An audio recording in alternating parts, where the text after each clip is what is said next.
So now we're going to move on to the medial compartment of the leg. So the medial compartment consists of 6 different muscles, so we'll take a look at those now.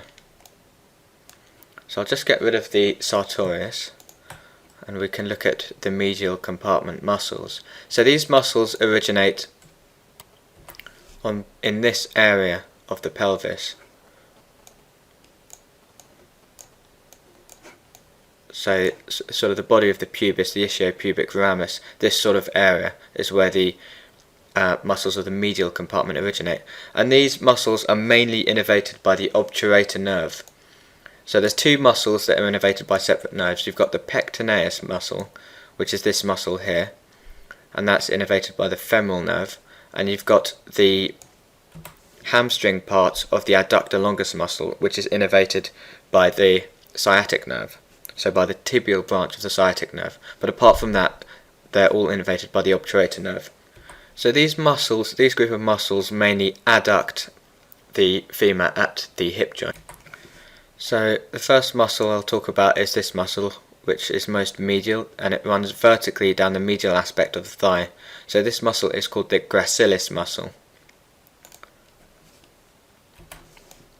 So you can see its course down the inside of the leg from the body of the pubis, inserting onto the medial surface of the proximal tibia.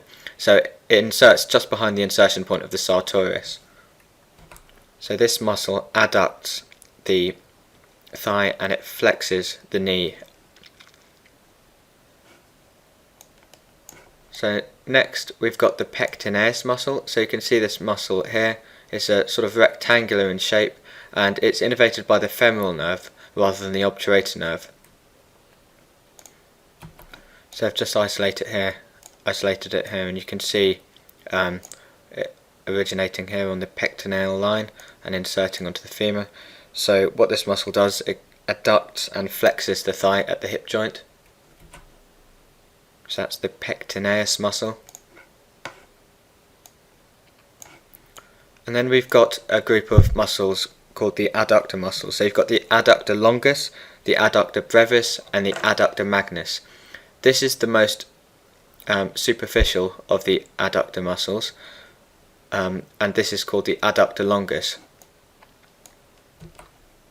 So this muscle adducts and medially rotates the thigh, and the medial border of this muscle forms the medial border of the femoral triangle. So I've just brought back the sartorius muscle. So just to explain the femoral triangle. So the femoral triangle is this area in the upper thigh. So the superior border is the inguinal ligament, which runs from the anterior superior iliac spine down to the pubic tubercle. So that's the superior border. Then you've got the lateral border formed by the medial border of the sartorius muscle. So this margin here. And then, like I just mentioned, you've got the medial border of the adductor longus muscle, which forms the medial border of the femoral triangle. So the femoral triangle is this region here. So the adductor longus and the pectineus muscle adjacent to it form the medial part of the floor of the femoral triangle. And then you've got the lateral part formed by the terminal ends of the iliopsoas muscle. So that's just a quick bit about the femoral triangle. So we'll just take a look at the adductor longus muscle. So you can see its origin on the femur in the middle third of the femur. So I'm just going to dissect away some of these muscles. So you've got the pectineus here, you've got the adductor longus, which I've just shown you, and I'm just going to remove that muscle so we can see what's beneath. So you've got this smaller muscle which inserts on the femur a little higher up in the upper third of the femur. So this is called the adductor brevis. So remember, brevis means short in Latin, so it's a shorter muscle. The adductor longus inserts further down here. So this muscle, the adductor brevis muscle, lies behind the pectineus and the adductor longus muscle, and this muscle adducts the thigh. So most deep we've got this huge muscle underneath, so I'll just get rid of the adductor brevis and we can see this big muscle here, and this is called the adductor magnus muscle. So magnus means big or great in Latin, so it's the biggest adductor muscle, and it's got two parts. It's got a hamstring part, which is this part here, which sort of runs up vertically, and you've got the adductor part, which is this part here. So I've just isolated it to give you a good view. So you've got the hamstring part, which sort of runs vertically up, and you've got the adductor part, which is this part here. So the hamstring part of the adductor magnus is innervated by the tibial branch of the femoral nerve rather than the obturator nerve. So this part, the adductor part, is actually innervated by the obturator nerve, and they've got two different origins.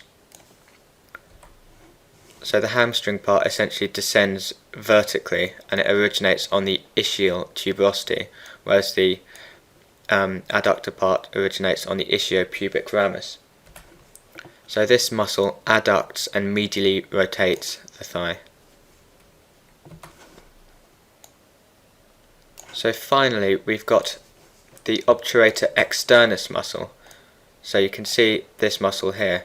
So it sits on the lateral surface of the obturator membrane, and it winds round behind the hip joint to insert into an oval depression in the trochanteric fossa.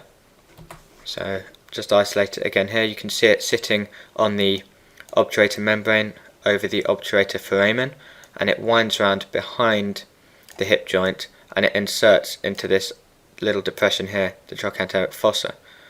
So this muscle externally rotates the thigh.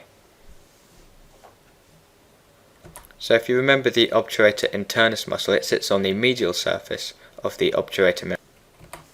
So you can see that there, and it's a 90-degree bend round. So you can see the obturator externus and internus. So again, the obturator externus is innervated by the obturator nerve. So just bringing back the muscles of the medial compartment, you've got two muscles which aren't innervated by the obturator nerve in the medial compartment. You've got the Pectineus muscle, which is this rectangular muscle here, innervated by the femoral nerve, and you've got the hamstring part of the Adductor Longus muscle, which is innervated by the tibial branch of the sciatic nerve. But apart from that, the rest are innervated by the obturator nerve. Okay, so the final compartment of the thigh is the posterior compartment. So the posterior compartment is very simple because you've only got three muscles there. So I'll just remove the gluteus maximus to get a good look at this compartment. So the muscles in this compartment are innervated by branches of the sciatic nerve, and these muscles, apart from the short head of the biceps femoris muscle, these all originate on the ischial tuberosity, and they run down to insert on the tibia, and they extend the hip joint and flex at the knee joint. So you've got three muscles. You've got this muscle here which sits laterally. This is the biceps femoris muscle, and it has two heads. You've got a long head which originates on the ischial tuberosity, and you've got a short head which originates on the femur, and it inserts onto the head of the fibula. And then medially you've got the semimembranosus muscle and the semitendinosus muscle. So a way of remembering it is semimembranosus has an M in it, so M medial, and semimembranosus and semitendinosus both have a semi in it, so that they both go together, so they're both medial because semimembranosus is medial, so semitendinosus is medial. And then semitendinosus has a T in it, so semitendinosus sits on top. So biceps femoris laterally, and then you've got semimembranosus and semitendinosus medially, with semitendinosus sitting on the top. So I've just isolated these muscles, and you can see the origin of these muscles on the ischial tuberosity, and then you can see the short head of the biceps femoris muscle originating on the femur. So the long head and the short head converge into this common tendon and then insert onto the head of the fibula. So the biceps femoris muscle extends at the hip joint and flexes at the knee joint. So the semitendinosus is the one that sits on the top, and it's medial to the biceps femoris muscle, and it runs down and inserts on the medial surface of the proximal tibia. So it inserts just behind the gracilis muscle. So if I just bring the other muscles back in, you can see the gracilis here running down, and it inserts just behind the sartorius muscle, but just in front of the point where the semitendinosus muscle inserts. So the semitendinosus muscle, again, it flexes the knee and it extends at the hip. So the semimembranosus muscle has the same action, extending at the hip and flexing at the knee joint. So it works together with the semitendinosus muscle. But let's just have a look at the insertion point. So it actually inserts behind on the medial condyle of the femur, and it also inserts posteriorly on the medial condyle of the tibia. And it also, some of the fibres from the tendon blend with the fascia which covers the knee joint. So all these muscles of the posterior compartment, well, the three muscles of the posterior compartment, are innervated by the sciatic nerve. So the main function of these muscles is to extend at the hip, flex at the knee. So that's the muscles of the gluteal region and of the thigh. It's probably quite long, but if you want to learn a bit more in detail about the various muscle actions and the points of origin and insertion, then take a look at my individual tutorials where I cover it in a bit more detail. So sorry if this was a bit more rushed, but feel free to rewind, rewatch, whatever, and take a look at my other tutorials. إن أعجبك الفيديو لا تنسى الاشتراك بالقناة والإعجاب والتعليق على الفيديو، وأيضا لا تنسى المشاركة. جميع الحقوق محفوظة لقناة Arab Doctors Tube.